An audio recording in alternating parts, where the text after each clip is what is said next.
Oke, mari kita tarik nafas sejenak dan menyelami kembali kemelut emosi serta kejutan yang terjadi dalam episode 115 Beri Cinta Waktu. Kisah kali ini membawa kita pada perjalanan perasaan yang campur aduk. Dari rasa bersalah yang mendalam, komedi kecemburuan yang mengocok perut, hingga intrik licik yang semakin memanas.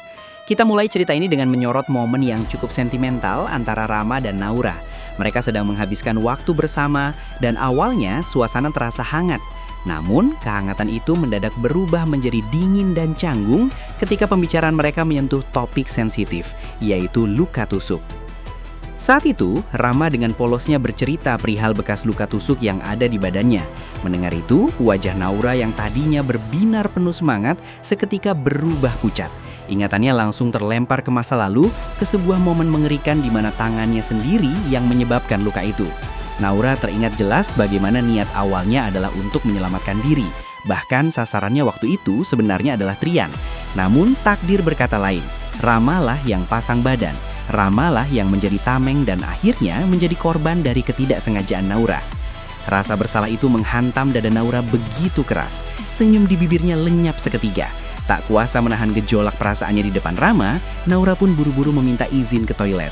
Dia butuh ruang untuk bernafas. Di dalam kesendirian toilet itu, Naura termenung. Hatinya perih mengingat kejadian itu.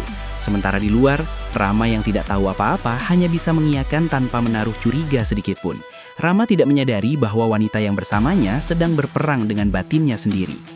Namun, mari kita tinggalkan sejenak kesedihan Naura dan beralih ke suasana yang jauh lebih meriah dan penuh warna di rumah panti. Di sini, atmosfernya berubah 180 derajat. Kehebohan terjadi ketika seorang tamu tak terduga melangkahkan kakinya masuk. Anak-anak panti bersorak gembira, begitu juga dengan 3 wanita kesayangan kita, Adila, Cindy, dan Muti. Mata mereka berbinar, bahkan Adila sampai melotot tak percaya. Dan Cindy, wah, dia sumringah bukan main. Senyumnya lebar sampai tidak bisa dikontrol. Siapa tamu itu? Ternyata dia adalah Galih, seorang artis tampan yang karirnya sedang meroket naik daun. Galih ternyata bukan orang asing bagi panti ini. Dengan senyum ramah yang memikat hati, dia menyapa anak-anak. Muti sempat berkomentar, kirain Mas Galih udah lupa sama panti ini. Namun dengan rendah hati, Galih menjawab kalau dia tidak mungkin lupa. Hanya saja kesibukan syuting di luar kota membuatnya baru bisa berkunjung sekarang. Kebaikan dan keramahan Galih ini tentu saja menjadi magnet. Cindy yang memang dasarnya heboh, tanpa ragu langsung mengajak Galih berfoto. Dan Galih sebagai public figure yang humble menyambut ajakan itu dengan tangan terbuka. Maka dimulailah sesi foto-foto yang penuh gelak tawa dan pose-pose gemas. Di tengah kehebohan para wanita ini, ada pemandangan kontras yang cukup mengundang tawa.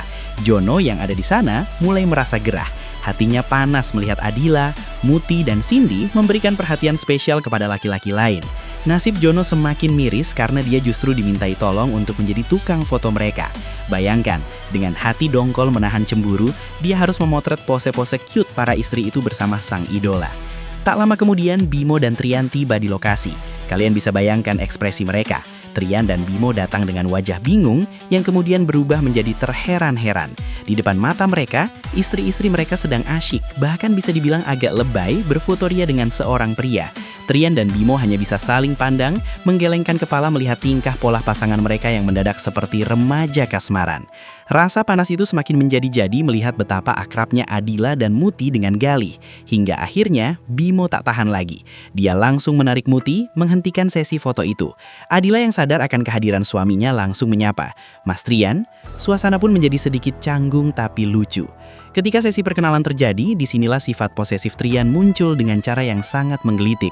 Saat bersalaman dengan Galih, Trian tidak hanya sekedar menjabat tangan. Dia dengan sengaja, bahkan sangat demonstratif, memamerkan cincin pernikahan yang melingkar di jari manisnya. Dia ingin memastikan Galih melihat benda berkilau itu. Trian bahkan menegaskan dengan ucapan, "Ini cincin pernikahan." Tujuannya jelas, dia ingin memberi kode keras kepada Galih bahwa Adila adalah miliknya, istri sahnya, dan jangan coba-coba mendekat. Trian benar-benar takut kalau Adila sampai digait orang lain.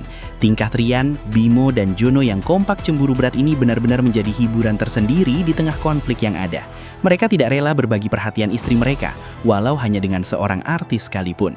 Setelah puas tertawa melihat tingkah para suami yang cemburuan, alur cerita membawa kita ke sudut lain yang lebih serius dan penuh intrik.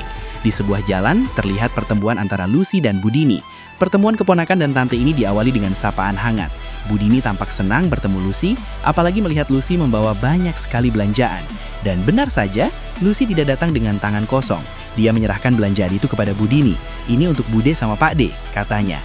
Tapi kejutan Lucy tidak berhenti di situ. Dia mengeluarkan segepok uang, lembaran 100 ribuan yang tebal, mungkin jumlahnya jutaan rupiah, dan memberikannya kepada Budini. Mata Budini langsung hijau, wajahnya sumringah bukan main. Tanpa basa-basi, dia langsung gercep menyambat uang itu. Rezeki nomplok dari keponakan tersayang, pikirnya. Namun, tentu saja ada harga untuk setiap pemberian.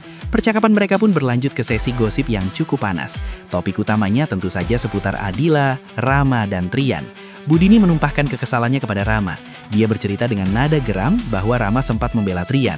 Rama mengatakan kepada Budini kalau kecelakaan yang menimpa Kamal itu bukan sepenuhnya salah Trian, karena ada motor lain yang menjadi pemicu awal kecelakaan.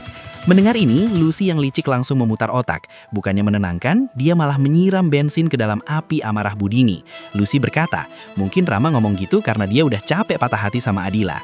Tidak cukup sampai di situ, Lucy terus memanas-manasi. Ketika Budini bilang Rama menyebut Trian tidak ada niat mencelakain, Lucy menyambar dengan logika hasutannya. Kalau nggak ada niat nyelakain, untuk apa dia naik mobil kebut-kebutan? Kata-kata Lucy ini sukses membuat Budini semakin membenci Trian, membenci Rama, dan tentu saja membenci Adila. Lucy menyimak semua kekesalan Budini dengan senyum penuh arti. Namun di balik hasutannya, Lucy sendiri mulai berpikir keras, keningnya berkerut. Dia mulai menganalisa ucapan Rama yang diceritakan Budini. Kenapa Rama tahu detail soal motor yang menyebabkan kecelakaan?